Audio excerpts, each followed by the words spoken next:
5:30টায় উঠে kitchen deep cleaning করে সংসারের সমস্ত কাজ সেরে নিলাম। রাধে রাধে বন্ধুরা, তোমরা সবাই কেমন আছো? আশা করছি তোমরা সবাই ভীষণ ভালো আছো। আমরাও কিন্তু বেশ ভালো আছি। তোমাদের সবাইকে সাথে নিয়ে আজকের ব্লগটা শুরু করলাম। সাথে থেকেও আশা করছি আজকের ব্লগটাও তোমাদের বেশ ভালো লাগবে। আজ হচ্ছে বৃহস্পতিবার। তো আজ একটু ভোর ভোর উঠেছিলাম, তখন বাজে 5:30। তো আরও আগে উঠে পড়ি, কিন্তু ছেলে উঠে পড়ার জন্য আর কি সকাল সকাল ওঠা হয় না। তো ছেলেকে ভোরবেলায় ঘুম পাড়িয়ে দিয়ে আর এদিকে দেখো আমি সংসারের কাজে লেগে পড়েছি। তো এক দিন কি হয় বলো তো, আমি ওঠার সঙ্গে সঙ্গেই ছেলে ঘুম থেকে উঠে পড়ে। তো সেই জন্য না কোনো কাজে হাত দিতে পাই না। তো আজকে ভাবলাম ছেলে যখন ঘুমাচ্ছে তাহলে ঝাঁটপাটটা সেরে নিই। তো সেই জন্য ছেলেকে ঘুমন্ত অবস্থায় রেখেই আর কি তাড়াতাড়ি করে উঠে আজকে না ফ্রেশ হইনি।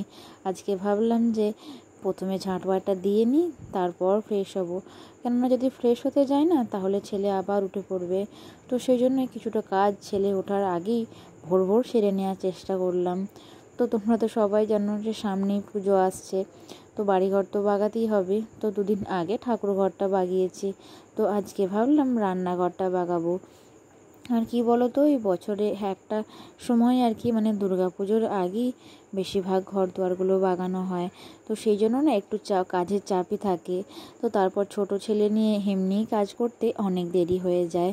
তো তারপর দেখো আমাদের বেডরুমটা প্রথমে ঝাড় দিয়ে এসে এই যে এই রুমটাতে চলে এলাম। এই রুমটাতে না জেঠু আর বড় মা থাকেন। তো বিছানাটা তো বড় মা ঘুম থেকে উঠেই তুলে দিয়েছিল, শুধু একটু ঝেড়ে বাগিয়ে দিলাম। তো তারপর রুমটা ঝাড় দিয়ে নিলাম। আর আমার দেওরের রুমটা, আমার যে জায়ের রুমটা, ওরা এখনও না ঘুম থেকে ওঠেনি। তো ওদের রুমটা এখন বন্ধই আছে। তো আমি আমাদের রুমটা, বড় মার রুমটা আর রান্নাঘর আর ডাইনিংটা ঝাড় দিয়ে পরিষ্কার করে নিচ্ছি। তো ওরা উঠলে তারপর ওই রুমটা আর কি ঝাঁটপাট দেবো। তো আমার দেওরের তো এই প্রথম কদিনই বিয়ে হয়েছে, অল্প দিন হলো। তো এখন না যাকে কোনো কাজ করতে দিই না। তো ও তো এই প্রথম এসেছে, তারপর এখন ছোট, তো ও তো এখন কিছুই বোঝে না কাজের আর কি। তো এখন আমরাই করি। আর ওকে কি বলো তো, এই অল্প অল্প যেগুলো কাজ সেগুলো ওকে বলি, যেমন জামা কাপড় মেলা, আনাজ কাটা, আমার ছেলের দেখাশোনা করা, এইসব করে আর কি। তো তারপর আস্তে আস্তে তখন আমরা দুই জায়ে মিলেমিশে কাজ করব। তো যাই হোক, আমার এদিকে তোমাদের সঙ্গে কথা বলতে বলতে ঝাঁটটা দেওয়া হয়ে গেল। তো এই বৃষ্টি তো রোজই হচ্ছে, সকাল থেকেই না একটু একটু বেশ মেঘলা আকাশ, অথচ বেশ রোদেরও ঝলক দেখা যাচ্ছে। তো যাই হোক, ঝাঁট দিতে দিতে বাইরে নোংরাগুলো ফেলতে এলাম, দেখি একটা বড় হনুমান ওই দিক থেকে এইদিকে আসছে। তো তারপর দেখলাম আর একটা হনুমান ঝোপ থেকে বেরোলো। তো দুটো হনুমান না এখন বাইরে রাস্তাটায় বসে আছে। আর কি বলো তো, 2 দিন আগে না এই হনুমান দুটো আমাদের রুমের মধ্যে ঢুকে পড়েছিল। আর আমার মেয়ের যে খাবারের কৌটোগুলো তোমরা দেখেছিলে, তো সেগুলো না একটা নিয়ে চলে যাচ্ছিল। আজকে আবার ওই হনুমানগুলো সকালেই চলে এসেছে। তো ওর বাপি বাড়িতে থাকলে ওই লাঠি ফাঠি দেখিয়ে ভয় দেখিয়ে তাড়ায়। তারপর কি বলো তো, আমাদের যে গোয়াল বাড়িতে গরুগুলো আছে, এই ওই হনুমানগুলোকে দেখলে না ভয় ভয় পেয়ে যায় আর কি। তো সেই জন্য আরও তাড়াতাড়ি করে তাড়াতে হয় ওদেরকে। তো যাই হোক, ছেলে ঘুম থেকে উঠে পড়েছে, আমিও সকালে ব্রেকফাস্ট করে নিয়েছি, ছেলেকেও খাইয়ে রেডি করে দিয়েছি। তো ছেলেকে ওর কাম্মার কাছে দাওয়াতে খেলতে দিয়ে এলাম। তো ওরা দুজনে এখন খেলা করছে। আর আমি এদিকে যে আজ তো বৃহস্পতিবার, মোছামুছির কাজগুলো একটু বেশিই থাকে। তো মোছামুছির কাজগুলো সেরে নিলাম। তো একদম বাইরে থেকে ভিতর সব পরিষ্কার করে মুছে নিলাম। আর দেখবে যে গৃহস্থের বাড়িতে বৃহস্পতিবারে মোছামুছির কাজটা একটু বেশিই থাকে। তো যাই হোক, সব কটা রুম একদম খাটের তলা থেকে বাইরে পর্যন্ত পরিষ্কার করে মুছে নিলাম। আর কি বলো তো, একটু সার্ফ দিলে না বেশ মেঝেগুলো পরিষ্কার হয়ে যায়। তো এদিকে ছেলেকে কিন্তু ঘুম পাড়ানোর সময় হয়ে আসছে। তো ছেলের খাবারটাও না বসিয়ে দিয়েছি। তো আজ তো বললাম তোমাদের, এর আগেই বললাম যে আজকে তো রান্নাঘরটা ঝাড়বো, সেজন্য এই যে সকালের যে বাসি কাজগুলো আছে সেগুলো সেরে নিয়ে তারপর ছেলেকে ঘুম পাড়াবো। তাহলে ঘুম পাড়িয়ে দিই, রান্নাঘরটা ঝাড়তে লাগতে পারবো। তো এদিকে দেখো, জলখাবারে যে মুড়ি খাওয়ার আর কি তরকারিটা হবে সেটাও বসিয়ে দিলাম। তাহলে জলখাবারে ওরা বাজার থেকে মুড়ি খাবার নিতে এলে ওদেরকে দিয়ে দিতে পাবো। তো তার জন্য দেখো টমেটোটা প্রথমেই তেলের মধ্যে দিয়ে ওর মধ্যে সব রকম মশলা মানে নুন, হলুদ, লঙ্কা গুঁড়ো, চিনি এইসব দিয়ে দিলাম। তো ভালো করে কষানো হয়ে গেলে তারপরই আর কি কেটে রাখা আলুটা দেবো। তো ওই আলু আর লাউটা বড় মাই কেটেছিল আর কি, তো আমি বসিয়ে দিলাম। আর ওদিকে কুকারের মধ্যে আমার ছেলের আপেল সেদ্ধটা হচ্ছিল। তার মানে আর কি ছেলের খাবারটা করতে করতে আমার এদিকে জল খাবারটা বানানো হয়ে গেল। তো দুটো কাজই একসঙ্গে হয়ে গেল। তারপরে এই ছেলের খাবারটা ঠান্ডা করে ছেলেকে খাইয়ে দিই, তারপর ঘুম পাড়াবো। আর এদিকে এটা ততক্ষণ আর কি তরকারিটাকে যদি ওই গ্যাসের ভ্রনটা আর কি কমিয়ে দিই, তো তখন আস্তে আস্তে হবে। তা করতে করতে ছেলেকে ঘুম পাড়ানো হয়ে যাবে। আর দেখবে লাউ রান্না করলে লাউ থেকে আপনা আপনি জল বেরোতে থাকে, তখন আবার কমে একটুখানি হয়ে যাবে। তো সেজন্য বেশি নাড়াচাড়া না করে চাপা দিয়ে দেব। তো তারপর একটু কমে আসলে তারপর আবার ভালোভাবে নাড়াচাড়া করে দেবো আর কি। তো এদিকে দেখো ছেলেকে ঘুম পাড়িয়েও দিয়েছি, খাইয়ে তারপরেই কিন্তু রান্নাঘরটা ঝাড়তে লেগে পড়েছি। তো প্রথমে কি বলো তো, ওপর থেকে লাগলাম। তো এদিকটা তো মানে একদমই ঝাড়াঝুড়ি হয়, কিন্তু এভাবে উপরে উঠে সব কিছু নামিয়ে আর ঝাড়া হয় না। তো এই পর্দাগুলো দেখছো, এগুলো না বছরে একবারই কাচা হয় এই দুর্গাপুজোর আগে। তো এই যে এগুলো সব খুলে দিলাম। তারপর যেই আমাদের উপরে না সব মুড়ি যে মানে যে জারগুলো থাকে সেগুলো রাখা হয় মুড়ি ভাজানোর পর। তো এগুলো সব একে একে নামিয়ে দিলাম। এগুলো সব সার্ফ দিয়ে ভালো করে মেজে পরিষ্কার করে তারপর মুড়ি ভরে আবার রাখা হবে। তো প্রথমেই না এগুলো নামিয়ে এখানটা আগে খালি করে নিলাম। তারপর দেখো ঝাঁটা দিয়ে ভালো করে ঝাঁট দিয়ে দিচ্ছি, তাহলে না এখানটা পরিষ্কার হয়ে যাবে। আর এদিকটা কি বলো তো, ঝাড়ু করে ঝাড়লাম না, এই ঝাঁটাটা করেই ঝাড়লাম, তাহলে না বেশ ভালো করে নোংরাগুলো যাবে। আর এই যে নিচের দিকটা কি বলো তো, এখানটাতে পেপার পাতা থাকে, খুব একটা নোংরা হয় না। তো তবুও এই ধারগুলো ভালো করে এই ছোটো ঝাঁটাটা করে ঝেড়ে দিলাম। তো যাই হোক, এরপর আমি এই যে দরজার পাল্লাগুলো এগুলো মাজতে লেগে পড়েছি। আর জানো তো, যখন এই দরজার পাল্লাটা আর কি মাজছিলাম, তখন আমার দেওর এসেছিলো ওই জলখাবারের মুড়ি খাবার নিতে। তো আমি যে এভাবে ক্যামেরা অন করে এই যে কাজ করি, ও না দেখে খুব হাসছিল। তো আমাকে বলছিল যে বৌদি তুমি যখনই কাজ করো এভাবে ক্যামেরা লাগিয়ে করো। তো সেই জন্য আর কি একটু হাসছিলাম।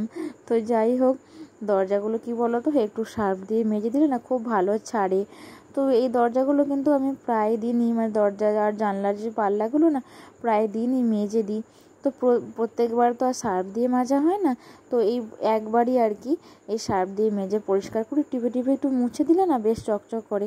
আর কি বলো তো, এই দিকটা না যে রান্নাঘর থেকে দেখবে প্রায়শই যতই পাইপ উনুন হোক প্রায়শই ধোঁয়া এদিকে চলে আসে। তো সেই জন্য একটু কালো মতন হয়ে যায় আর কি। তো তারপর কি বলো তো, এই যে মিটকেসটা দেখছো, এটা সকালেই না বড় মা খালি করে দিয়েছিল। তো এটা পেঁজে পরিষ্কার করে দেব।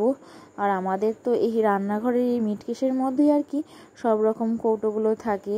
তো রান্নাঘরে তো খুব একটা বেশি তাক নেই, তো সেই জন্য এর মধ্যেই সব রাখা হয়। তারপর আমাদের যখন মাটির রান্নাঘর ছিল, তো তখন না ওগুলো এই যে মিটকেসগুলো আছে সেগুলো ছিল।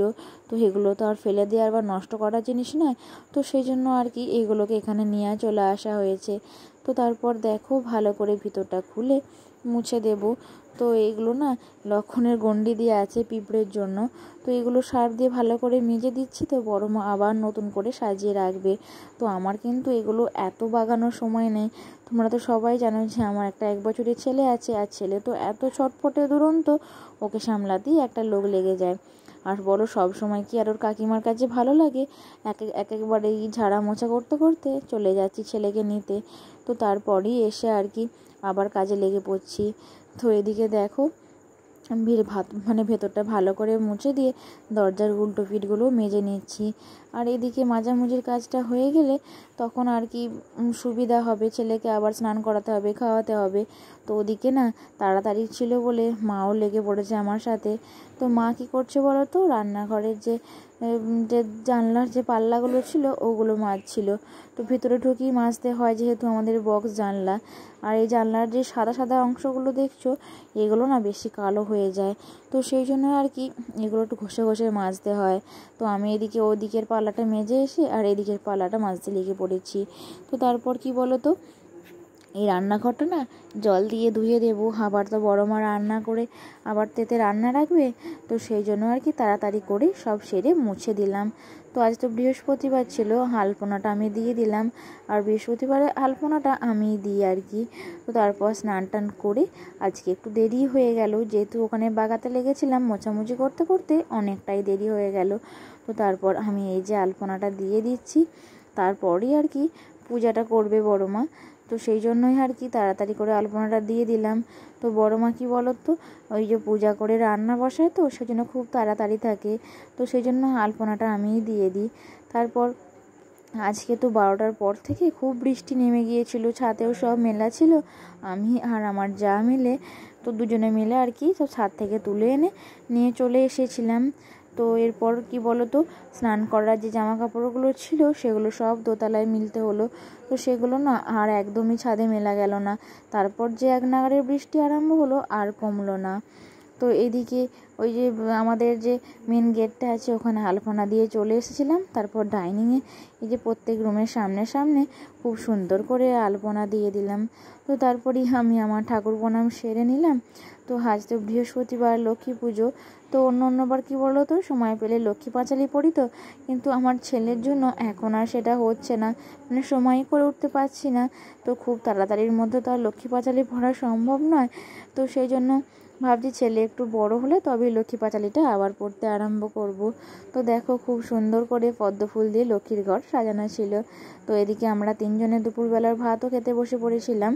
তো আগে আমরা দুজন খেতাম, এখন আমরা তিনজন খাই। তো যাই হোক, বড় মা আবার সন্ধ্যাবেলায় রান্না বসিয়ে দিয়েছে। তো রাতের জন্য হচ্ছে ফ্রাইড রাইস আর মটর পনির। তো সব জোগাড়যন্ত্র করা হয়ে গেছে। এদিকে বড় মার ঘুগনিটাও বসিয়ে দিয়েছে কুকারের মধ্যে, তো তাড়াতাড়ি সেদ্ধ হয়ে যাবে। তো তো মশলাটা ভালো করে সাঁতলে নিয়ে আর এই যে কুকারের মধ্যে ঢেলে দিয়েছে। আর এদিকে হাঁড়ির মধ্যে মানে উনানেতে রাইসের যে চালটা ছিল সেদ্ধ করে আর এই যে সবজিগুলো দিয়ে মিক্সড করে নিয়েছে। তো রাতের মেনু কমপ্লিট, ফ্রাইড রাইস আর এই যে মটর পনির। তো বন্ধুরা, আজকের ব্লগটা এখানেই শেষ করছি, আবার দেখা হবে নেক্সট ব্লগে। রাধে রাধে।